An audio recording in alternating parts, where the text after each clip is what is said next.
In the summer of 2024, I traveled to Tokyo for my Maturarbeit on Japanese architecture. I set out to create a photo book inspired by Fumihiko Maki's City with a Hidden Past. My goal was to make it more accessible through pictures.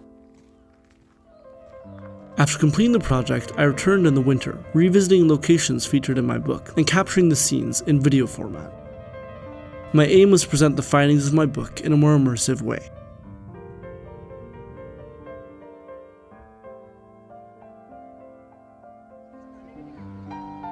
One of my favorite concepts from this project is the approach, which is beautifully demonstrated at Meiji Jingu, one of Tokyo's most important Shinto shrines.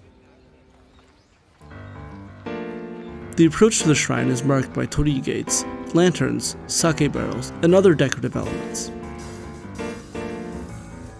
Since I visited during New Year's, there were additional lanterns and symbols for the season that decorated the path. All of these elements symbolize transitions, drawing visitors closer to the shrine's inner sanctum.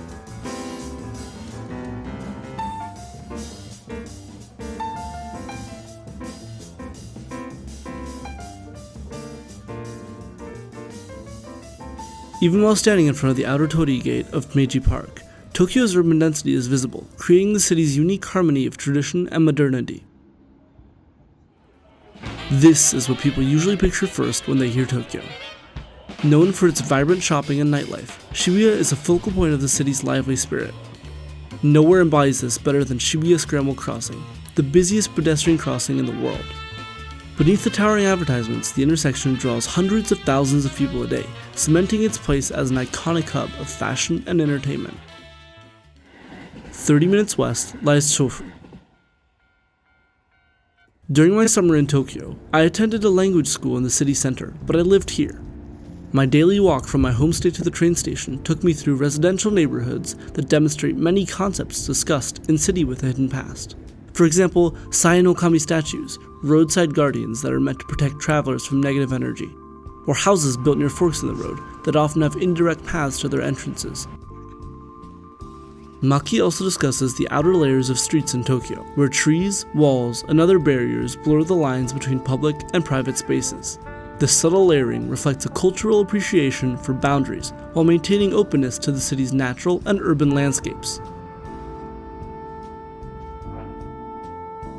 My favorite shooting location was the Edo Tokyo Open Air Architectural Museum, which allowed me to get a glimpse into historical Tokyo.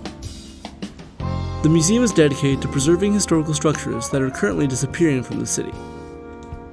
This is Shitamachi Street, which recreates a working-class neighborhood from Tokyo's past, complete with izakaya taverns and other traditional buildings.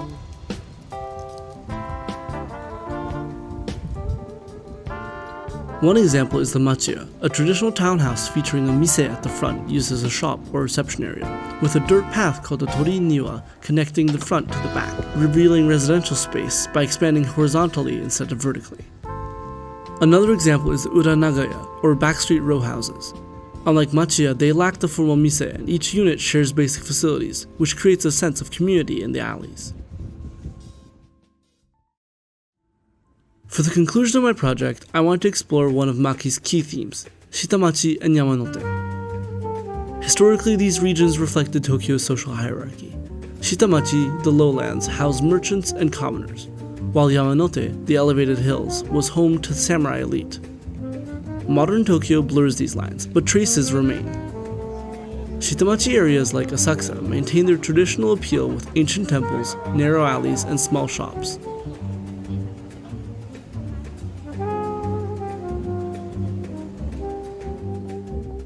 In contrast, Yamanote neighborhoods such as Azabu show off wealthier residential areas and winding roads, while still preserving green spaces like Shibakoen.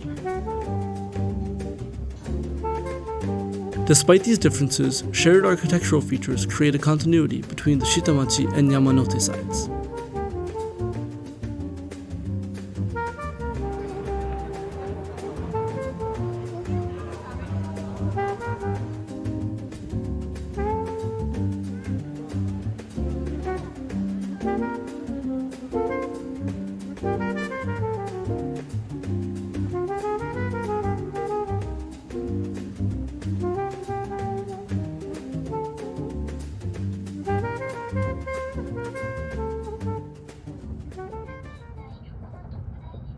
Tokyo is a city where contrasts define its identity.